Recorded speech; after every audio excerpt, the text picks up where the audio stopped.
No, I just love that you use the word feelings with like that are connected to the words. And I want to touch quickly on body neutrality because I think some people have a really difficult time jumping from feeling like crap about themselves for years, right? And then going to body positivity or self-love. I love the word self-love more. Self-love to me isn't me feeling amazing about my body every single day. It's that it's more than that. Like our bodies carry us for our entire lives.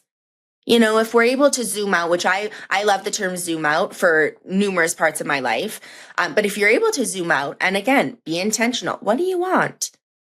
You know, and it's lifelong and there's ups and downs and it's not linear for me at all. It's not linear. But what do you want? I cannot look at myself and hate what I see forever. I can't. I can't.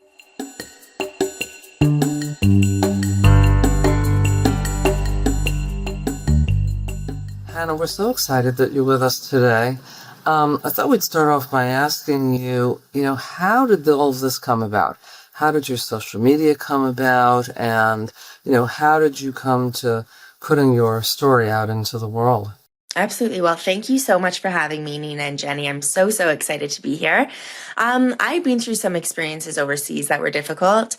And when I came home, I kind of wanted to journal my healing journey, whatever that looked like. So I'd come home when I was really struggling with some disordered eating. I'd had a pretty difficult toxic relationship beforehand with an older guy. We were just in very different places. And I came home and I was very stressed, anxious, pretty much all the time. And so it really took some significant therapy and support from my parents and my family and friends to kind of be able to bring myself down. But I felt really tired of hiding. I come from a small Jewish community in Calgary. We've less than 10,000 people. And my mom was born and raised here. And so, we know so many people and we're so blessed in that way. But it also really felt like I was putting up a facade. And I had started an Instagram about maybe 5 or 6 years prior to that, more about confidence and working out. But it was definitely like highlighting weight loss more so, but how you can do it in a healthy, positive way for yourself. But that was a private page. I was not trying to grow that at all. And I kind of said, screw it. I'm really tired of pretending like everything's okay. So I publicized it. I deleted all of my posts, which I'm still not sure how I feel about it, like 7 or 8 years later. But I just started sharing what was going on for myself. And I always told myself, if it makes a difference to one person, even if that one person is me, I'm happy, even if I do this for a year and in 7 years, I look back once, hopefully, I'm married and have kids, and I'm able just to see the progress that I made for myself. I feel blessed to be able to do that. So I started and then here we are like 7 or 8 years later. And I've made amazing relationships with people online. And it's really turned into a gig that I love and it's so great. generous and so courageous to put your story out there. And, I love when you say, I'm tired of hiding. What was, I know so many of our listeners have a similar wish. What was the hiding about? Yeah. So I'm somewhat of a black and white thinker, not in terms of the world and how I see things. I love nuance, but when I see myself, I'm extreme. I need to do everything or nothing at all. And it's hard for me to find the middle ground. And so one night I was sitting, I have, a video in my head. I was sitting with my amazing mother, Deborah, on a couch in my parents' house. And I was crying to her and I was saying, Mom, how can I be that girl who's strong and that girl who's surviving and thriving in different places of her life, but also really genuinely struggling, having a difficult time, going through real life, hard, tough things. And she said, you don't need to be one or the other. People exist with so many different facets. Life is hard. Even if you're so incredibly blessed, you can see things positively.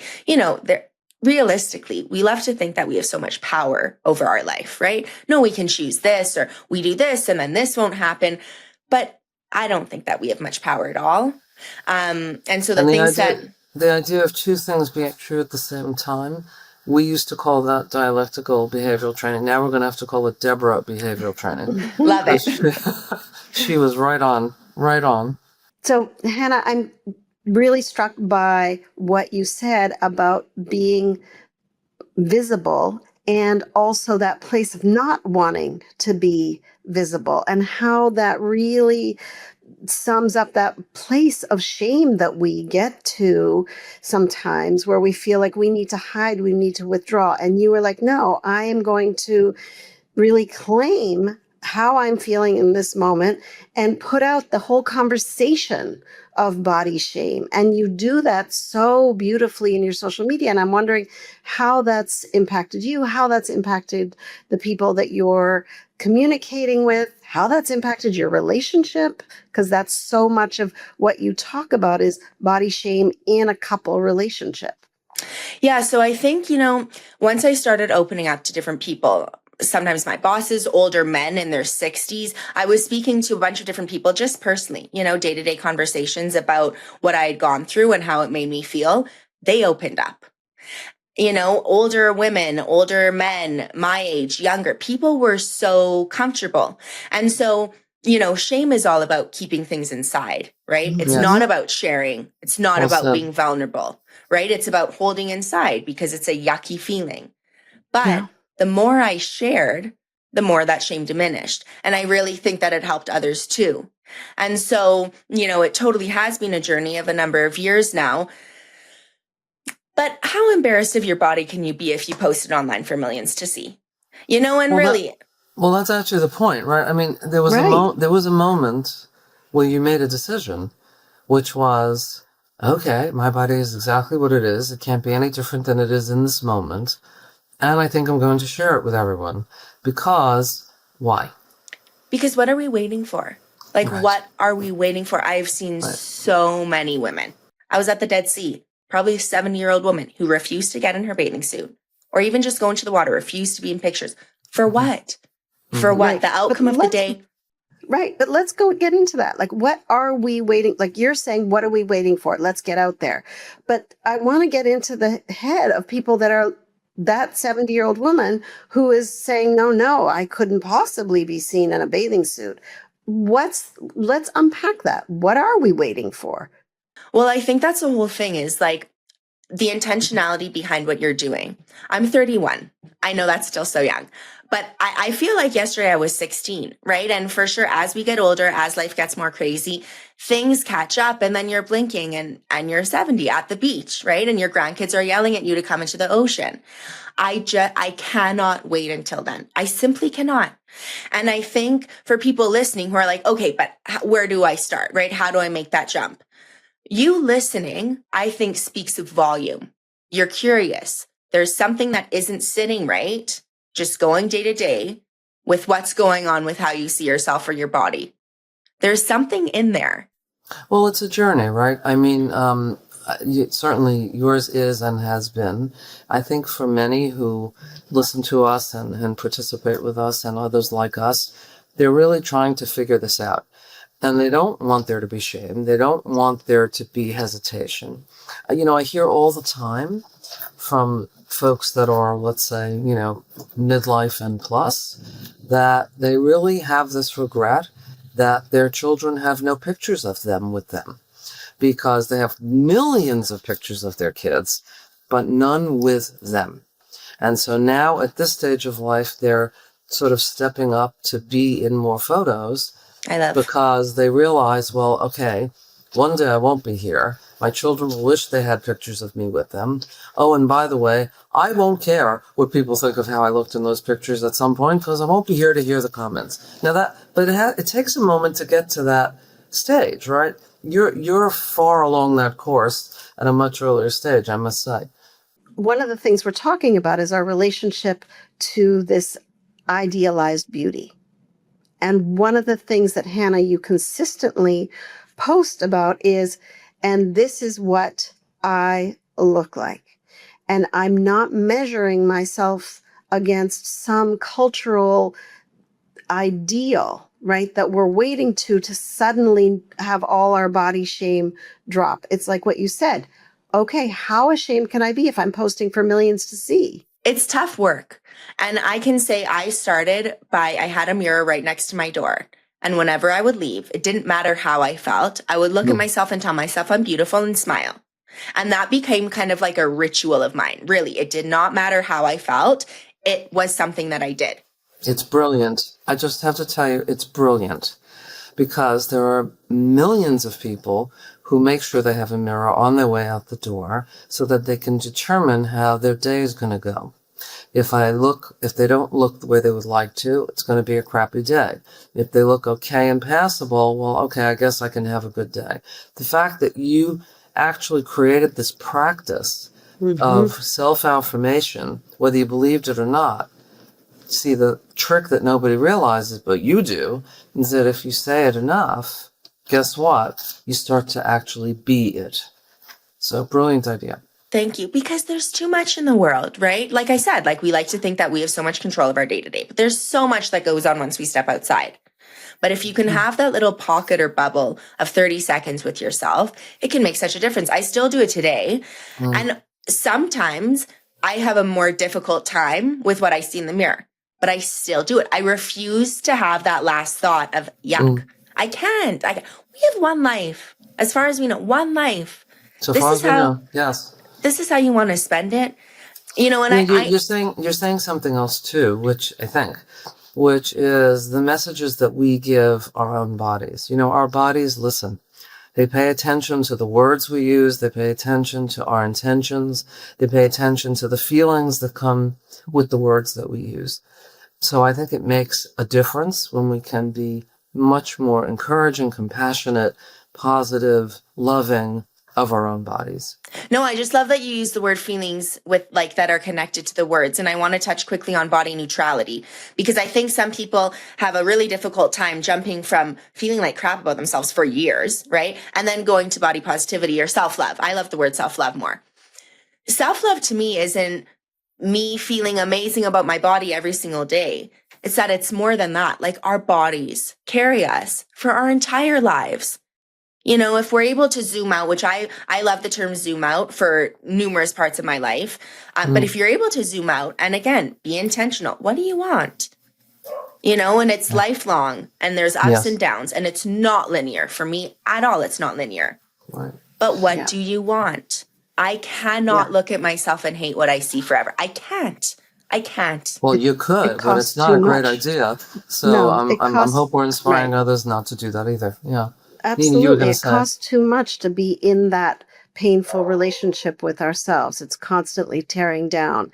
And so I want to use this conversation also to segue into your relationship with your partner, because one of the things that you do beautifully is convey how he is in relationship with your body, how you're in relationship to his relationship with your body, and how to invite someone into that space of self-compassion, that space of support that you need. So, you know the term you can't love yourself or love somebody. I'll start again.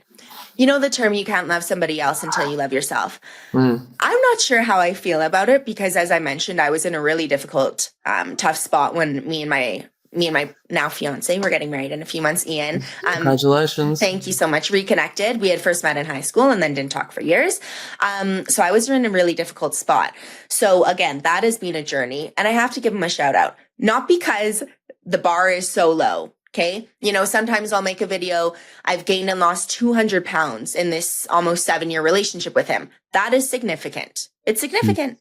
And I think to stick with someone, he never one time made me feel anything about my body. And if someone gains 80 pounds in a year and a half or 2 years, there are changes. We can just be plain and simple about that. There are.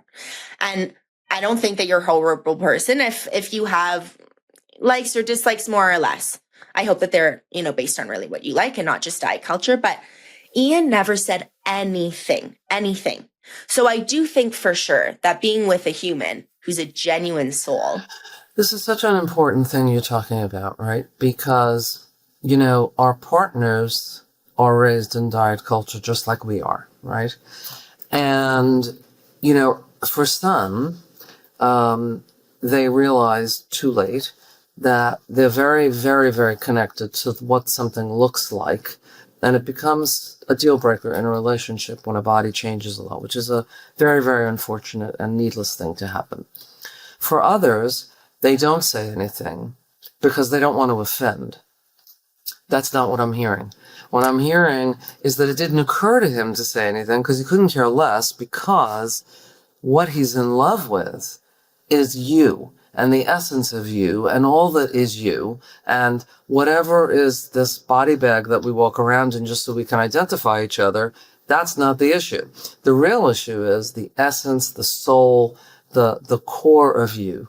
That's what he's in love with, and that only evolves. It doesn't devolve. So it's really a beautiful, beautiful thought. Thank you. And one Yeah. of the things that you've really done is invited him into your relationship with your body, right? It's not, oh, what do you think? Like pushing him out.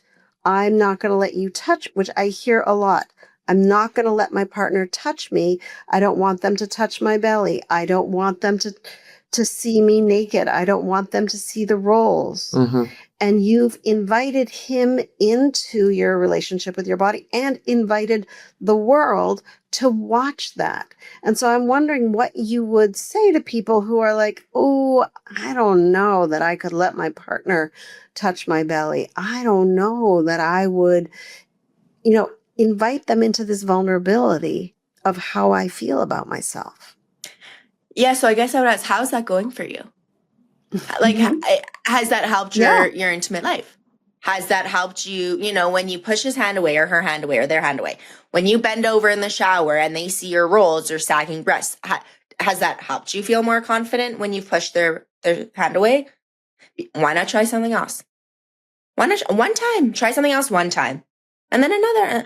Be slow. If you want to step back, it's not, it's whatever you want to make it, right? It doesn't need to be a scary thing. But I would really ask yourself, how is it going with what I'm doing? Because there's Yeah. a reason why they're listening, right? And the other thing, Hannah, that you talked to, that you actually demonstrate is I have navigated weight change with my partner. And so what does that look like to navigate weight change? Because you've talked about a significant weight gain, significant weight loss. What came up? What did you learn in that process?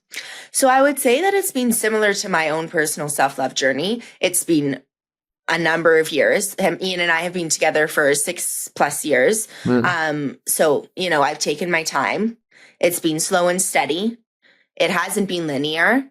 Sometimes I move forward, sometimes I move back. So those are just little lessons that I would try and keep in mind. Because when we feel like it has to be black and white, or when we feel like we have to feel so sexy in front of them every time, or when we look in the mirror, that to me, it kind of sucks, because then when you don't feel like that, for me at least, oh my gosh, I'm such a loser. How has it taken this long? I really thought I'd found my way, But if it's okay, Han. Not every day you need to feel so connected. Things feel a lot lighter. And I'll mention too, like, logistically, what did we do? So when I mentioned that I'd been in a pretty toxic relationship before with an older guy, and weird like sexual dynamics as well. And so with Ian, I would get sick. It was something with my anxiety. And so even just him touching my leg, just like a soft, loving touch, really put my body into fight or flight. So we took our time. Again, I was vulnerable with him. I spoke, because I cannot have a relationship that's based on shame. I can imagine that there are people listening now thinking, first of all, I hope they're thinking how brave and courageous you are to be talking about this. And, but Ian's very special and there's only very few Ians out there, so what chance do I have? That may or may not be true. But I think what the most important thing I'm hearing is speak your truth. Speak it slowly, speak it carefully, speak it honestly, but speak your truth. Because in a way, not that you intended it to be, it's a litmus test. And he passed the test because he went at your pace. He understood and believed everything you told him. And because, again, he's so connected with the essence of you, the core of who you are, he said, well, sure, I'll take my time, whatever you need. Yeah, And he is. And it sounds like he's very, very empathetic to the idea that you're going to have memories of things that have happened in your past, just like he does, by the way, Yeah. that could somehow be more present than other days. Right. But like I said before, right, we all have our crap. Right. Yes, And of course. I mean, I'll say too, I love Ian so much and I give him so much credit, but it's also been a journey with him. We have an amazing couples therapist who, by the way, you should see before things are so chaotic. We waited till they were bad in our relationship. And now we've been seeing her for about 2 years and she's incredible. And it's a totally different relationship than before. Great, you're busting another myth. Thank you. People think if you need to see a couples counselor before you even get married, then you shouldn't probably be marrying that person. No, that's not true. You have two adults, no matter what age, who are entering a relationship with all the baggage that preceded that moment. Right. What is the chance that they're just going to mix it in well? If you need facilitation, big deal. It doesn't mean that the relationship is bad. Well, and I want to add my 2 cents to that idea of really getting support to start with, having been married for about 30 years, which is we did see somebody before we got married so that we were both speaking the same language. Right. We were coming from different places, speaking different languages about our past, speaking different languages about how we communicate in relationship. And so to have some tools, have some ways to communicate is so powerful. And Hannah, one of the things that I also really wanted to touch on in this conversation is how has your relationship with your body changed as you have changed weight? Because it's one of the things that I hear over and over. Oh, I've gained weight now. It's just vitriol between me and my body. Oh, I've lost weight. Now it's just fear. Oh my gosh, I'm going to gain weight. So what are you seeing in the navigating body changes in your life? And can I just say one thing about the therapy first? Yes. Please. So again, if we can zoom out, we're taking two people, maybe completely different backgrounds. Ian and I have completely different backgrounds. And we're expecting them to live happily ever after for 80 years. Like, can we be realistic for a second? Yes. That is so tough. If we were able to take the stigma away and just go to a third party and say, hey, this is how I see it. This is how we see it. Where are we meeting in the middle? Because this is not working, which is really what it was with Ian and I. Sure. Let's talk. Let's figure out, not everything needs to be this. Again, place of shame. Zoom out.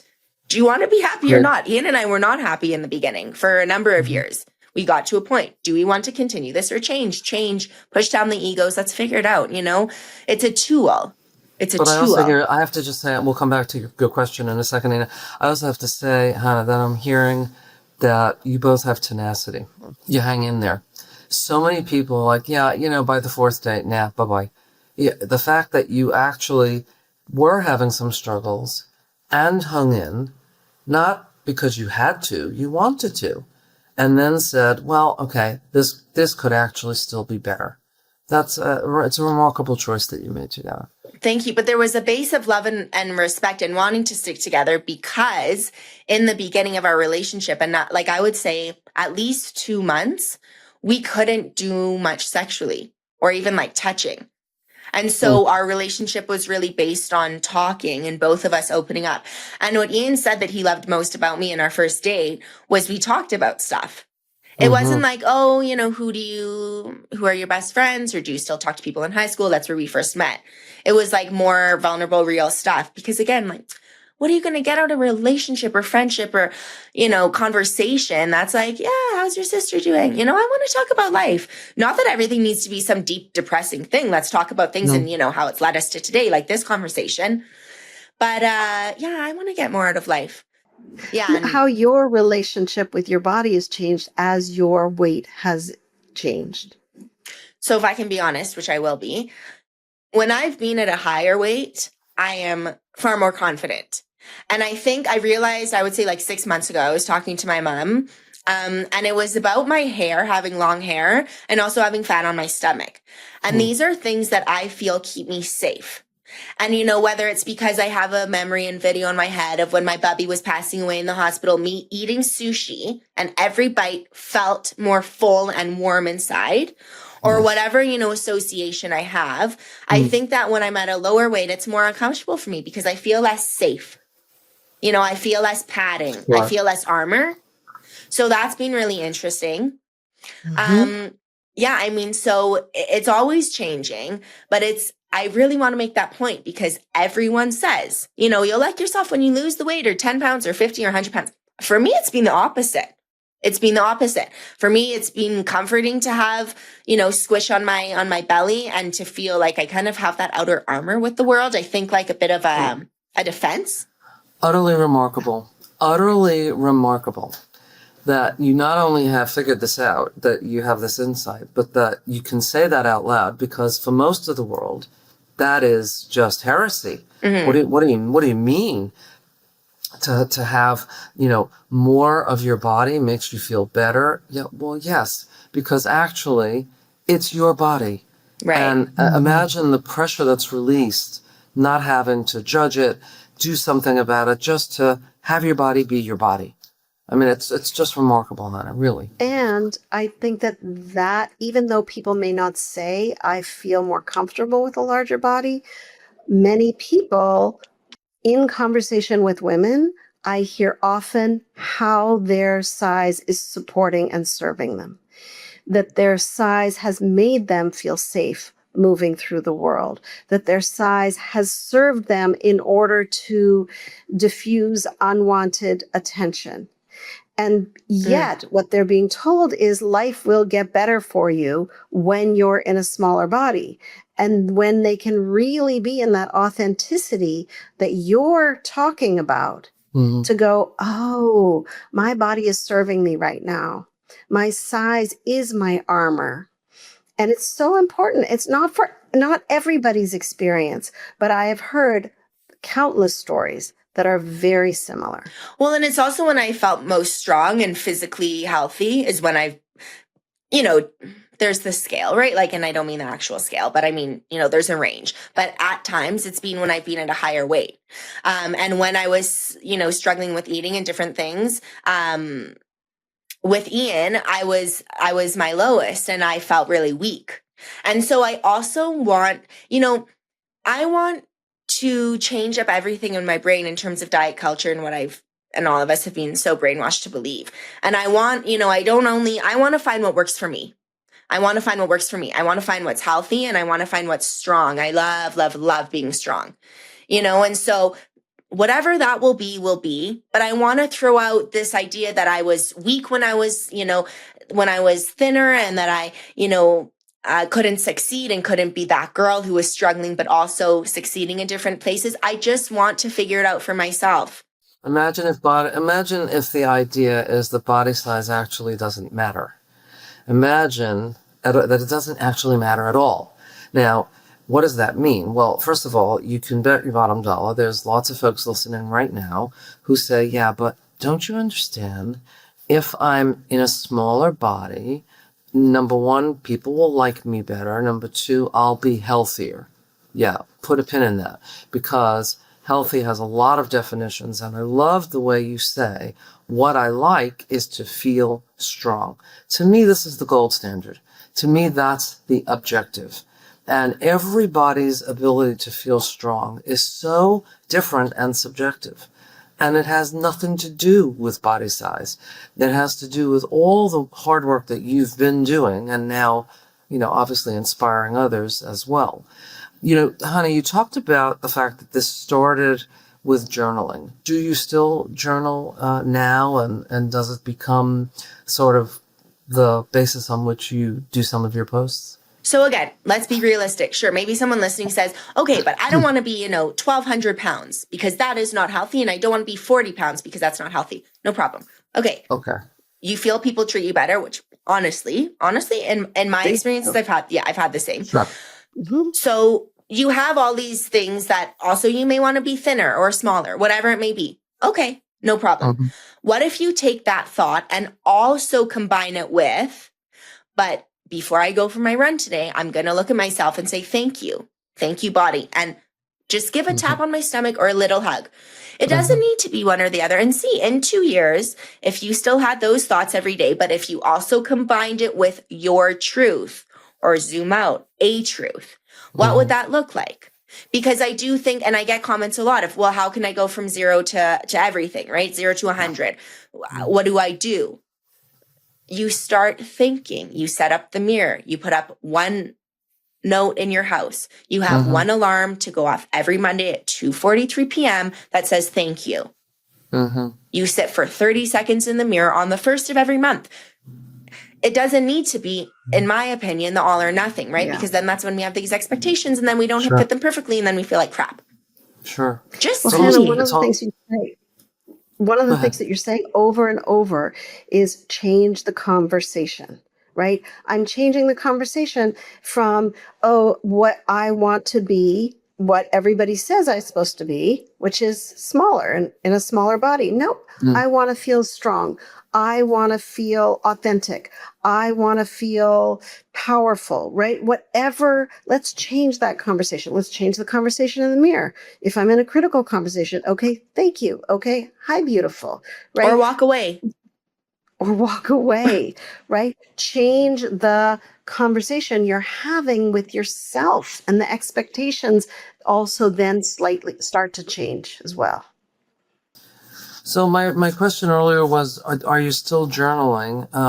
And is it a source of, fodder and inspiration? And does it, inform some of what you post? Yeah. So when I mentioned journaling before, I literally meant that I started my account as a journal that I was putting out there. Okay. Yeah. Great. So do I still journal? To me, yes, absolutely. Absolutely. Yes. Okay. And I mean, I have the blessing to look back and see the strides that I've made and also different things that I want to work on.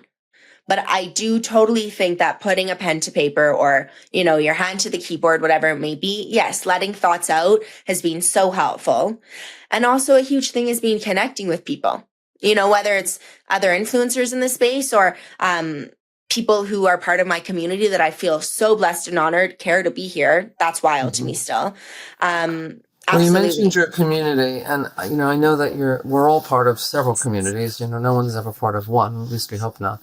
Do you get any kind of public reactions to when you post about your own ethnicity?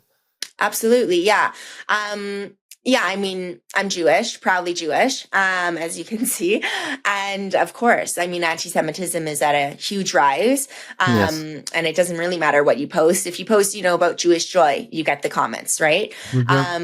So of course, but whether it's somebody saying, I've had some horrible comments, Yes. that are gut wrenching, and it's kind of like, okay, but just like the people calling me like an elephant or a whale who shouldn't be on the beach, you are not happy. You are not happy, and if you believe all Jews are horrible devils, you're not happy, you're sick. No, thank you. Pass on, Again, but this is part of your inspiration, Hannah, right? The fact that, we are all subject to needless criticism that has no basis.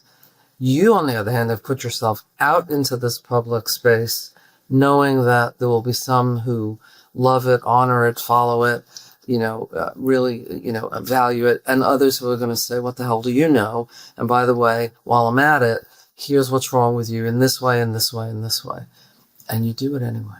And you also are reflecting back that their judgment speaks volumes about them and not about you, which is an important message for everybody to hear a million times a day when we're thinking, oh, someone's going to judge me. Sure, of course, we're very judgy humans. Right. And somebody's going to judge, but that says everything about them and not you. And that's what you're embodying over and over when you're raw and vulnerable and real and really expose yourself to all sorts of people's stuff. Yeah, I mean, the people who are calling me a disgusting human are not the people that I care to offend at all. It's like the women that follow me, they are the people who I really care to people please, and too much. It has gotten to be too much at this point, and I need to kind of find the middle ground again. But no, seriously, again, zoom out. Have you sat there and thought you've spent 20 minutes texting or typing rage, horrible messages to people? I never have. And I've been in low places, but I've never felt the need. Well, it's also a very anonymous world that we live in, right? People Yeah. have a lot of guts when it comes to either posting anonymously or not something that you need to say to someone verbally. So everybody seems to get guts when it comes to that.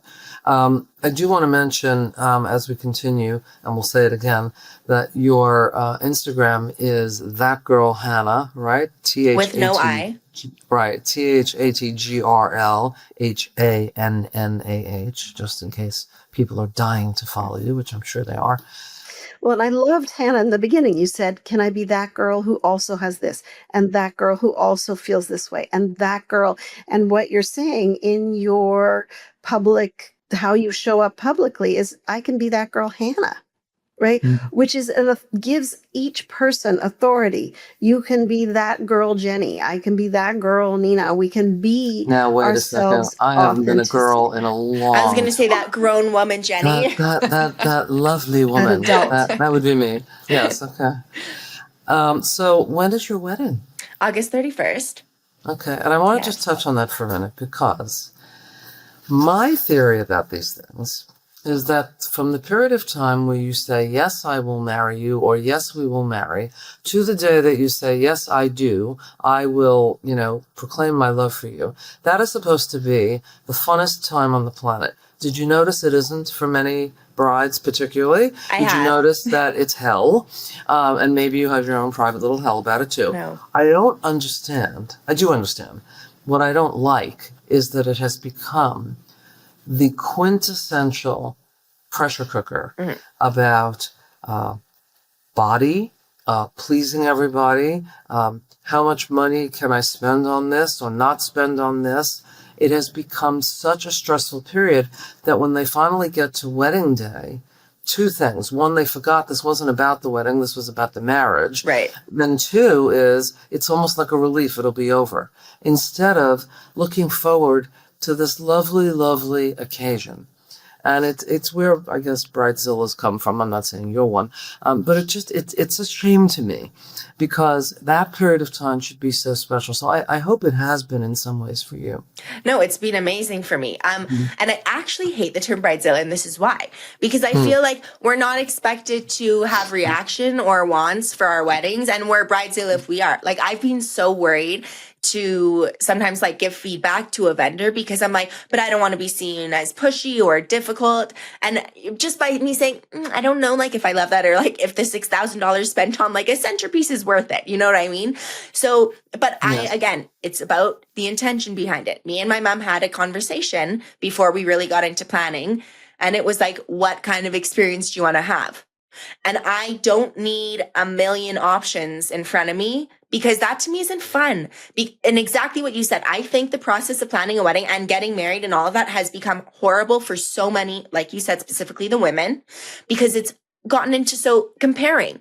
If you haven't gone to Mexico to an all-inclusive with your, 12 or 23 bridesmaids, then what kind of batch did you have? Bachelorette. And it's Yikes. right. Or if the bride isn't spending $800 on the bridesmaids bags that you have at the bachelorette, Oh my goodness. what kind of experience are you giving? Right. Well, I mean, we have to acknowledge privilege here, right? I mean, there are Yeah. those that can do that financially, and there's lots of other privileges that come into place.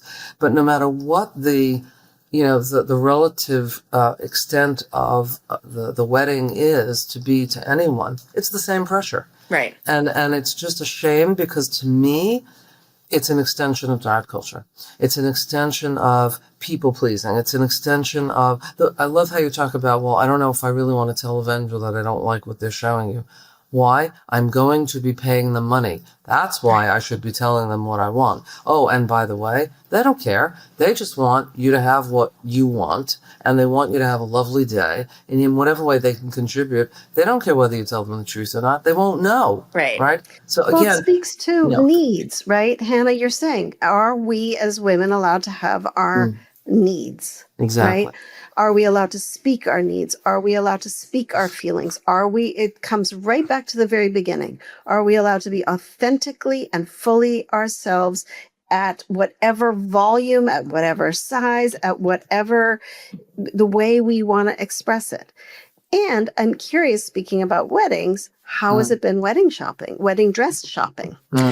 Yeah, wedding dress shopping was actually amazing. I had a great time. I went with my mom, who I'm obviously very close with, and we had the best time. I was pretty nervous going in that they would have my sizes, because based on Say Yes to the Dress that I watched growing up, they didn't offer many plus sizes. And so, I for sure was worried about that. That was kind of the only worry that I had. I love hanging out with my mom and I love shopping and I love weddings. And like I said, like I've really made an effort to have a nice time and like not feel like my world is burning and crashing. But I was shocked. I only went to 3 stores, found my dress at the second one. But I was able to fit into tons of different dresses. And at the one boutique that it was more difficult. They had like different fabrics that they just strapped on. So I never, ever, ever felt anywhere uncomfortable, shamed. No, I had a lovely experience. Yeah, lovely experience. Good. Yeah. Yeah. Yeah, and Um, I want to just say, if I can, first of all, that we love your mother already. Because no, I'm serious. It's very interesting the role that we can play, as parents, as mothers, right? She obviously, is on her own journey and learns as she goes along too. But I hear, as you mention her, that she has some sense about her. She really does. she And does. there's sort of like this very matter of fact, like, well, it doesn't have to be all that way. And I just love that she's a support in your life. Thank you. Yeah, me too. I should have mentioned my mom was a social worker. She's now retired. Oh, there you go. Yeah, there you go. And Okay. a therapist Yeah, all for, right, right. sure. That makes My sense Zadie now. was the Okay. first psychiatrist in Calgary and Jewish. And my dad's a psychologist and also like a Wow, very gentle, nice. loving man. Yeah, so I do Okay. have incredible Very nice. parents and I had incredible grandparents who taught me so much about the That's great. values and how I want to live. Well, and emotional intelligence, and also about being able to speak about feelings. And it also speaks to the impact of the people we have around us, right? Your Mm-hmm. mom is not in there being critical, she's being in there being supportive. Ian is in there being supportive, not critical. And who are we surrounding ourselves with? Mm-hmm. Because we do, whether we have great boundaries or not, we're going to drink up some of what's around us. And Yes. if what's constantly being reflected is you as a human are a beautiful being, oh, okay, then that's who I am. So I'm thinking about the people that are listening now and thinking, well, I'm screwed because that's not how I got raised. I didn't get that Mhm. kind of support. And the answer is no, you're not. Because this is all how we learn. Yep. From the people we get it from them, from the people we didn't get We it don't. from. Right, that's right. And don't. It's really about self-love. And that's, to me, at the heart of the journey. And it's as you say, not linear, is it? At all. Yeah, I Yeah. mean, I've been on this for over 7 years and Mm. it's not linear at all. And there was a point, and it was actually at my highest, that I was like, I think I've cracked the code. Like, I F with myself so hard. I am the sexiest, the most capable. I can do anything. Like, I think I've cracked the code. And then it was when I don't want to say focusing on health. I'm not sure how to phrase that correctly. Yeah, But no, sure. I had lost some weight and then I was in a place again that I was like, ugh, I'm not comfortable right now. I don't feel safer at home with my body. And I was like, I was so disappointed because I really By the felt way, in that moment of disappointment, you cracked the code again. right. Mhm. Actually, I Right. mean, it was painful, and I don't minimize that, but you actually cracked the code again. Right. Because it Yeah. not about that, is it? It's not. It's not. Yeah. But it's the term that I often use that I coined called being body current, right? This is where I am in this body at this current time. This is my experience. Mm. And it's valid. Right. And that's what you kept coming and you keep coming back to, Hannah. That's very powerful. And I think as an example to others, here I am in my body. This is the relationship I'm having. Here's the relationship I'm having with my partner. Here's the relationship we're having in sexually. Here's the relationship we're having just when we get dressed in the morning. Here's the relationship I'm having with the mirror right now. And that being in the now with self-compassion is cracking the code. And it's all been based on being vulnerable and raw. And it's hard. Like, still some conversations that I have with Ian are hard. You know, you think that after being in a relationship with someone for 5 years and still I had the hard time really trusting that how is there no way that he doesn't want me to be smaller? But I don't get it. You know, I'm like, I look like an ape who's about to breastfeed their baby when I'm sitting in the bathtub. Ian, how do you actually, like, how? I couldn't understand. And it took really, like, I would say 5 years. It's only been in the last few years that I genuinely trust that he loves me, you know, but it really has been through the conversations and the tough ones. But it's okay. And there it was right in front of you, right? And imagine the people that don't yet have the partner they want and are wondering, how will that person ever love me? He was right there. He kept saying, but I do, and I do, and I do. And you can say, no, you don't. How do you know you do? And until you came to the party and understood that what he was saying is what he meant. Yeah. What he's attracted to is the essence of you. And that's, you know, to me, that's such a big takeaway. Yeah. Well, and it's again, like, diet culture has brainwashed us so much that I had such a hard time for 5 years, Hannah, of a man telling me, Hannah, I love you. I don't care what you look like. 5 years, you know, it impacts, and it continues to impact me, of course, in so many ways. But I just don't want that. I can't, you know? And I was very lucky to have been brought up in a household that therapy and speaking was pretty normal. But when Ian and I went to our couples appointment, the first thing that our therapist said was, I've never met a couple that is so different from one another. That freaked me out. That terrified me. Right, Jenny, I see your eyes. Oh, how comforting. I was anxious attachment and he was avoidant. Like 100%, you know, I come from a loud Jewish family. We're emotional. We speak. Everybody talks over each other. It's fine. His family, they take turns. They're quiet, you know. So also our relationship has very much evolved. But again, it was based on the difficult conversations. They're tough. Life is tough. What do you want out of it? What do you want out of it? Most people... We like to think of couples therapy as a blender. We like to blend everything and see how we shake it up. We have to add a little ice, but usually it works out. You know, there's a lot of blend in. But it was the same sort of thing in the beginning. I could not trust that he really was going to stay. I just, you know, anxious attachment, right? And then at a point, it's like, Hannah, he's still here. We're still working through things, you know? What if you made the decision this Saturday when you guys have sex on Shabbos? What if you made the decision to trust that he genuinely finds you attractive when you're lying down and your boobs go out like this?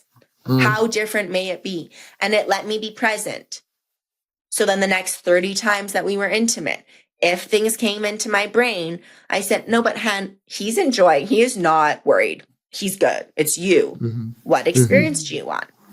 And like that's taken, I would say 2 years. Now it's so different. I'm present with him, you know, and it's again, based on the small comments in the beginning.